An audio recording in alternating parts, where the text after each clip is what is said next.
मुलं संध्याकाळी शाळेतून आल्यावर त्यांना काही ना काहीतरी खायला हवं असतं, ते देखील चॉकलेट फ्लेवरचं असलं तर ती अगदी खुश होऊन जातात. असंच काहीतरी बनवूया. इथे मिक्सरच्या भांड्यामध्ये 1.5 चमचा साखर बारीक करून बाजूला काढून घेतली.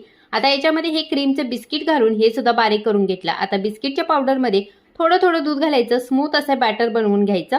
पाव चमचा तूप घालून मिक्स करायचं आणि पाव चमचा बेकिंग सोडा घालायचा आणि त्याच्यावर थोडंसं कोमट दूध घालून हे सुद्धा चांगलं मिक्स करून घ्यायचं. आप्पे पॅनला तूप किंवा तेल ग्रीस करून घ्यायचं. याच्यावर थोडं थोडं बॅटर घालून मधोमध चॉकलेटचे तुकडे ठेवायचे.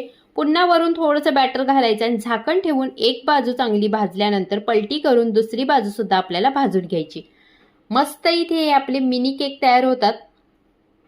प्लेटमध्ये घेऊन याच्यावर बारीक केलेली साखर घालायची किंवा तुमच्याकडे जर चॉकलेट सिरप असेल तर ते सुद्धा याच्यावरती घालून मुलांना खायला देऊ शकता. मुलांच्या आवडीचे हे चॉकलेट मिनी केक तयार होतात. नक्की ट्राय करा. रेसिपी आवडली असेल तर चॅनलला लाईक, शेअर, सबस्क्राईब.